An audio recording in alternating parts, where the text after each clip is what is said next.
Welcome back to a very special edition of the Night Report podcast. I'm your host, Mike Broadbent. Joining me once again are my co-hosts Richie O'Leary and Alec Krauthamel.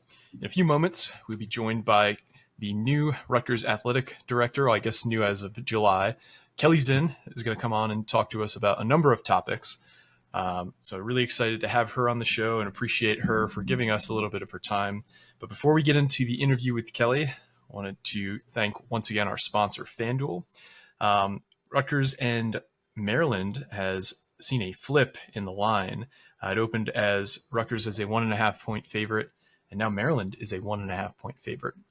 Not sure where to, place my hard-earned money on this one, but hopefully later in the week you'll have a good idea of where you should be. But now that we've gotten that out of the way, here's our interview with Rutgers Athletic Director Keli Zinn. And now joining the show, Rutgers Athletic Director Keli Zinn. Keli, thank you so much for joining us. Absolutely. Good to see you guys. Good to see you too. And really excited to talk to you. And you've only been on the job now for a few months, but I'm sure I've read some articles about how hard you've been working and can't wait to hear kind of what you've been up to as the athletic director. But Rich, I think you got the first question there. Yeah, so Keli, I kind of already asked you this question when we had our meeting a couple weeks ago, but I'm going to ask you again. RNIL launched right before homecoming, bringing Rutgers NIL fundraising efforts in-house. What makes an internally led campaign kind of just more successful than an external one? Yeah, there's a number of things that surround that. Obviously, the biggest thing is the support that you have internally for that. And when I say support internally, personnel is a major component, infrastructure, the ability to bring young men and women into brick and mortar and show them and let them kind of feel and see what the capability is to market them. And that brand value usually exists more in the internal space than externally. And so I know you guys followed the world of collectives up to this point. In some cases, you had collectives across the country that really did become an executive-driven, marketing type operation with full-time staff and presidents, you name it. In the absence of that, which is where we were here at Rutgers, certainly we had two collectives, guys who were giving of their time as best that they could to support it. But the ability to bring online full-time personnel alone is a big piece of that internal push that's helpful.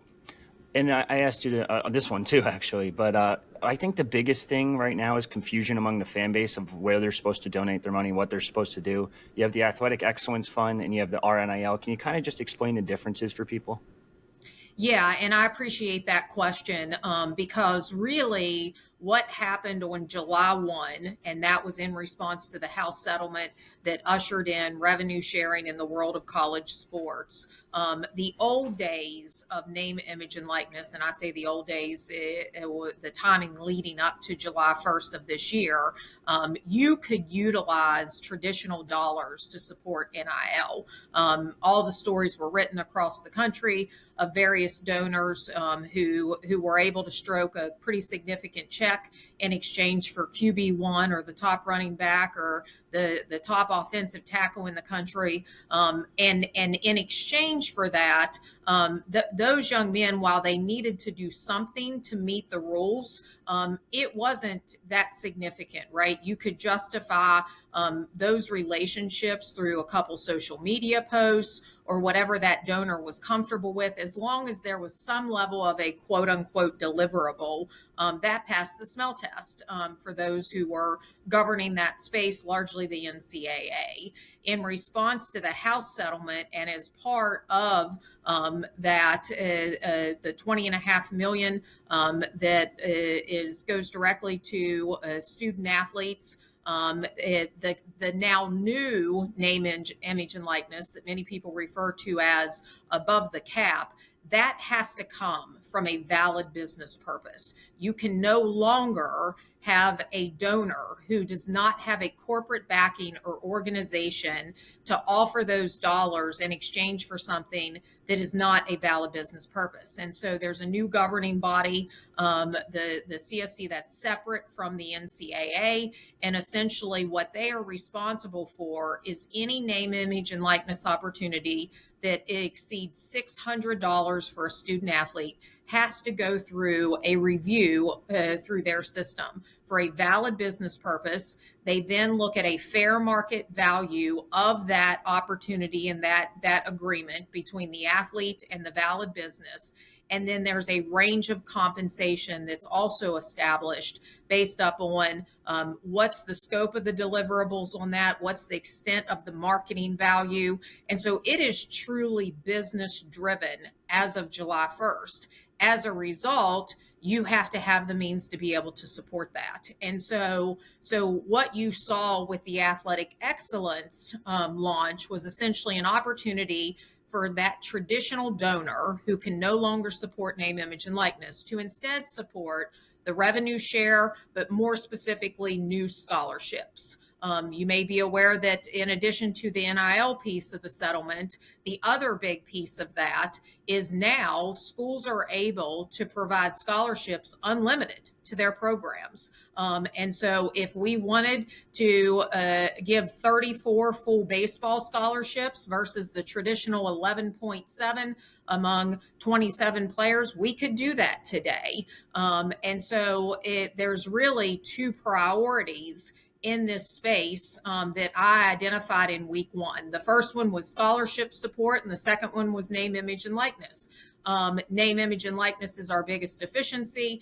As a result, we've spent the bulk of our time and effort on that, but I did not want to allow months and or a year pass and not also focus on that extra scholarship support, because that's what's really moving the needle, particularly in some of our Olympic programs.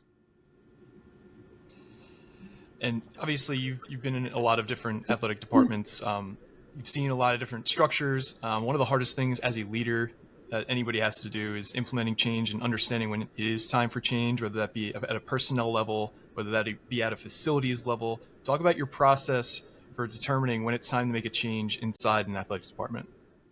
Yeah, well, that varies, right, depending on what's the area you're looking at. So the evaluation for whether or not a program's performing the way it's supposed to, or whether or not an employee's performing the way it's supposed to, or whether or not you have the right brick and mortar, different circumstances. At the core of all of them are similar in that how successful are you, right? And so when you're largely measured by wins and losses, which we are in this industry, that's your main focal point. You're then layering in all the other things that make a college sports program great, and that's mentorship and leadership of young men and women, them thriving in a social setting, performing academically at a high level and setting themselves up for life after college. But usually your first peek into whether or not things are going well or they're not is looking at the competitive success.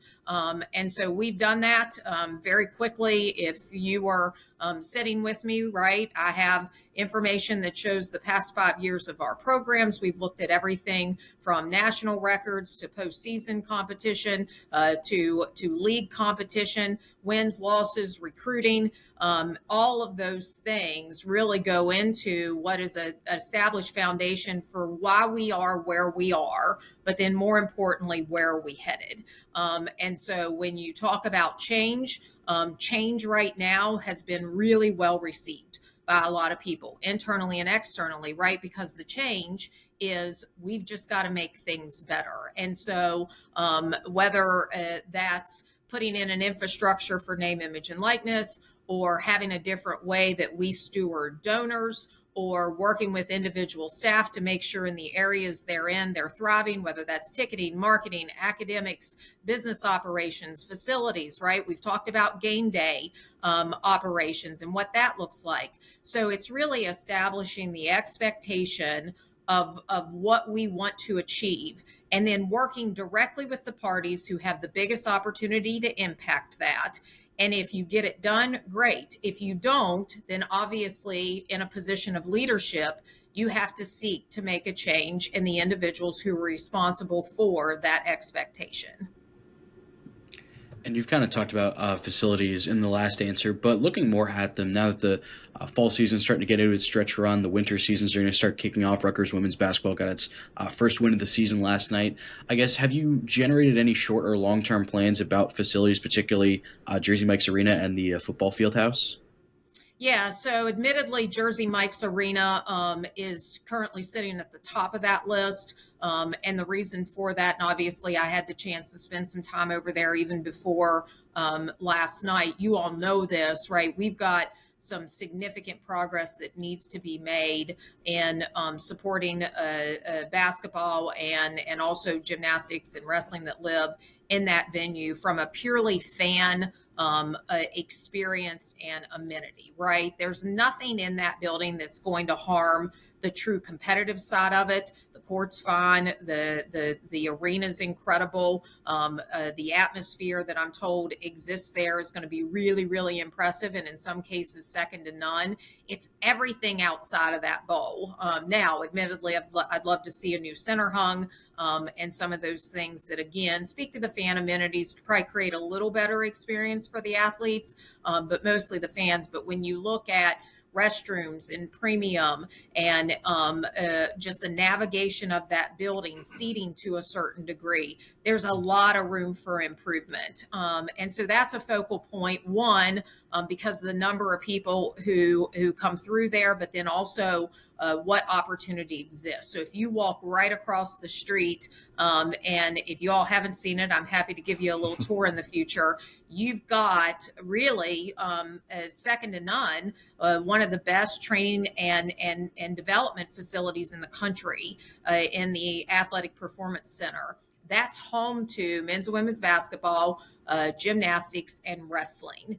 And so you take that, right, that infrastructure to train and develop, which is most important to the athletes, even beyond the competitive schedule. And then you layer that with the opportunity we now have with name, image, and likeness and more scholarship support, and you check that box. The only thing standing in the way of us being a premier program in those programs is that competitive arena, and putting it in a place where we have a ton of fans and folks showing up at every time they take the court or the mat to be able to do some things really, really special there. And so you got a lot of the pieces. Our goal is to check all those boxes, and then you have everything you need to be successful and compete at the highest level.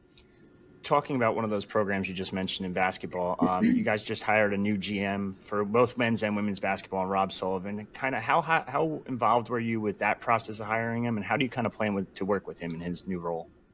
Yeah, well, super thrilled to have Rob here. Really impressed with him. If you haven't yet met him, extremely high energy, but literally showed up to hit the ground running immediately. There's no level of training and things that need to take place. He was already accustomed to the space. He knew exactly what was expected of the role and had a really good detailed plan as to how he was going to get there. Certainly his familiarity with the area and already having some relationships built that have the chance to move us forward was just an added benefit to that hire. But I was heavily involved in that job. I met with every candidate directly, and really even before we decided on Rob, I knew really quickly, one, how attractive our programs are to the outside world, because we had a really great candidate pool. And one of the first indicators when you're seeking to have something better and bigger is who you can attract. And it was really clear that there was a lot of faith in a number of people in what we have here for the future of basketball, because we had some really great candidates show up in the mix of that. So wasn't an easy decision, because you always love to see that, right? When you have more than one candidate who could do a great job. But certainly Rob was exceptional, and we're just absolutely thrilled for him to be here. And not just at the general manager spot, you've also made a number of hires within the athletic department, or promotions, or external hires. I guess, could you touch on some of those people that are walking into new roles, and what are those roles going to look like for them?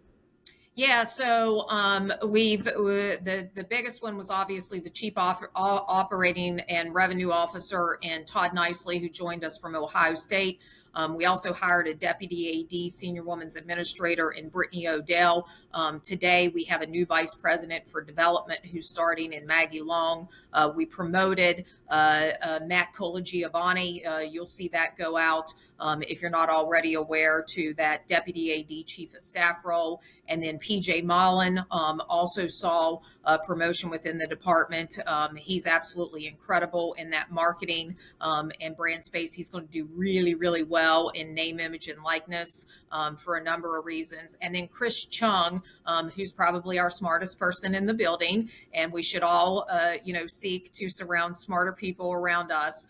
Three-time Notre Dame grad, and super impressive in the space of contractual obligations, strategy when it comes to cap management and revenue, but also ability to communicate directly with agents who serve at the highest level in our business, and the strategy for that, and in serving between that point with our coaches. They're thrilled with him, obviously, to have someone in that space who's buttoned up, gets it, and has the legal mind to be able to have those conversations and strategize is really, really helpful for our coaches. So little by little, we're getting there. We won't stop there. We currently have some additional job descriptions that have been drafted to support name, image, and likeness specifically. I think you'll see those come online probably no later than the first of the new calendar year. And then at that point, we're really off and running beyond where we are right now. So thrilled with who we have. Probably the biggest thing I look for beyond someone being effective in their role is their work ethic. And it's been, well discussed that we've got some time to make up here, and take a Todd and a Brittany. You can look to us to grind it out from 7 a.m. to 9 p.m. And if we're sitting here putting in 12 to 14 hour days as compared to an 8-hour day, particularly when it comes to getting in front of donors and sponsorship opportunities and new revenue, that adds up over the course of a week and a month. I don't want them to have to keep that pace forever, right? Because they'll be running away from me in the future. But in the short term, to have that type of commitment from the people who are coming on board, it allows us to try and close that gap more quickly than if I didn't have someone willing to work at that pace. Keli, I want to do something a little fun here. I want you to pretend like we're a company, or maybe somebody sitting at home who might be a potential sponsor sitting on the board of a company. Pitch us for why Rutgers is a good investment for our company, why we should invest in RNIL. I heard you haven't been told no anytime you've pitched this yet, so you must be pretty good at this. But for the people who might be sitting at home, tell us why it's a good investment. Well, I've had 2 no's since we last spoke. No. So I'm no longer batting perfectly in the space. And perhaps you guys could give me some pointers to make sure we don't have that happen again. But hey, you're not going to get all of them right. But no, seriously, and obviously, normally in a pitch setting, we're talking 45 minutes to an hour. So to have this come together in a matter of minutes is not necessarily how it works behind closed doors. But the biggest thing, and to the earlier point of what we talked about with name, image, and likeness now being a valid business purpose, is there's no doubt that folks from a corporate space, particularly those who are attracted to Rutgers, want 2 things, right? They want a better product competitively, and they want to see people winning, because in return for that is a value that obviously not only contributes to what they're trying to seek from a business standpoint, but how that elevates our community and our state. But they are also seeking true marketing and promotional opportunity. So if I told you that the Rutgers brand right now, and know that it's only going to get better and more valuable, has a value rating in earned media, right? We're talking social, TV, radio, etc., all those things, of in excess of $17 million. Is that something that you would be willing to put your dollars behind? I'm not asking you for 17 million, not anything near that, right? What is your spend? What are you seeking? That could be as low as $1,000 or $100,000 or $1 million.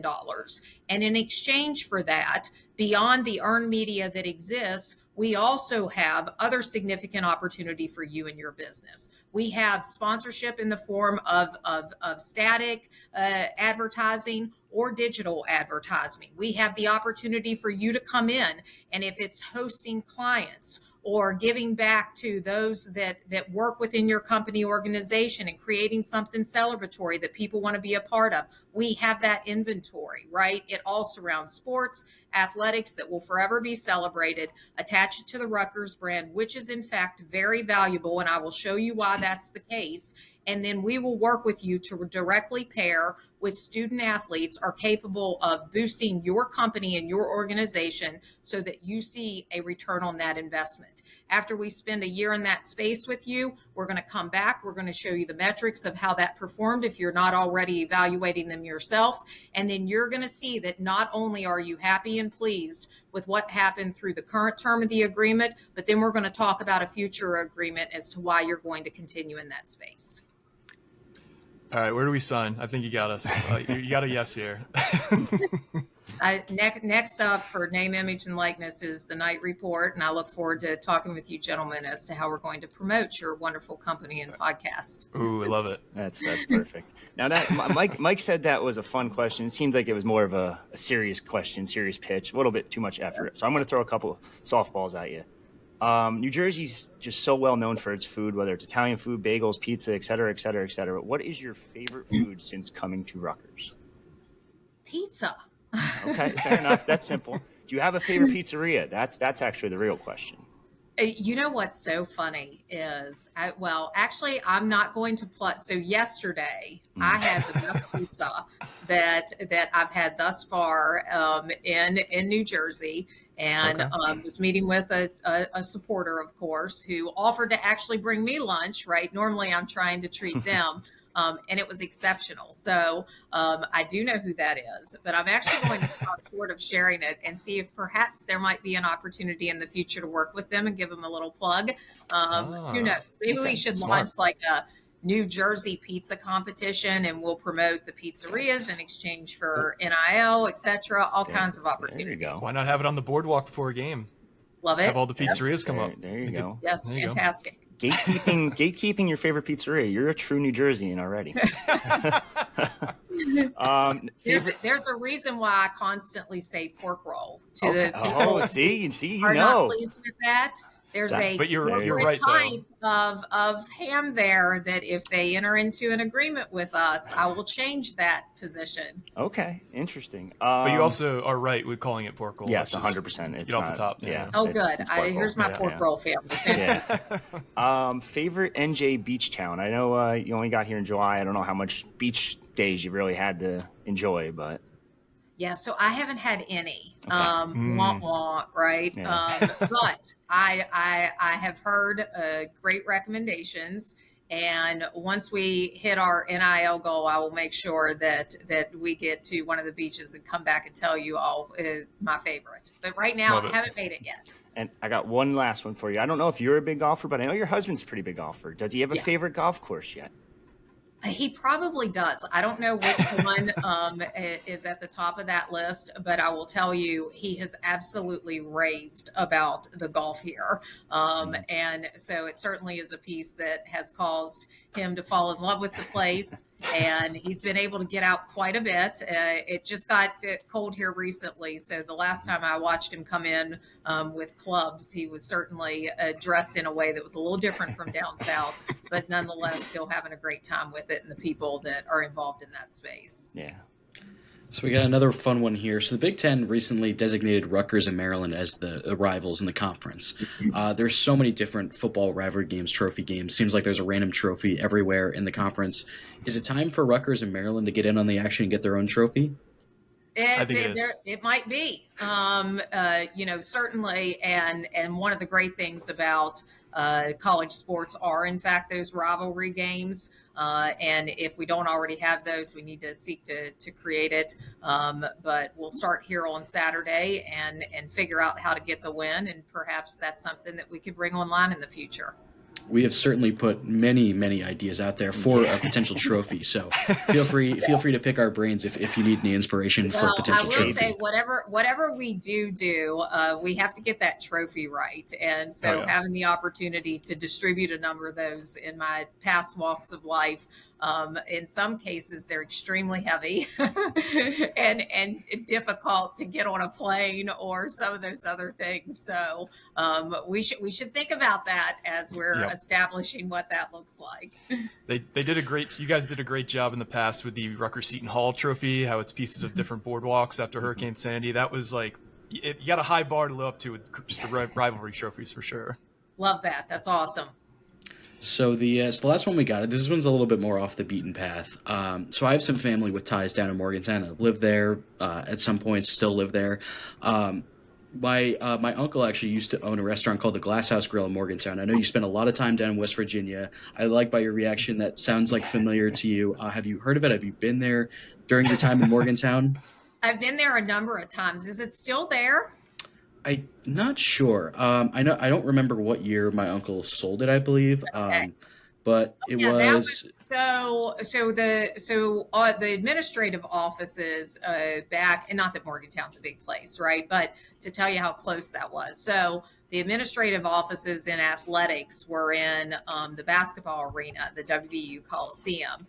And the Glass House Grill was probably maybe a half a mile from there. And so it was a popular spot for folks to go, a little nicer than some of the other places in Morgantown. And so, that was a great place.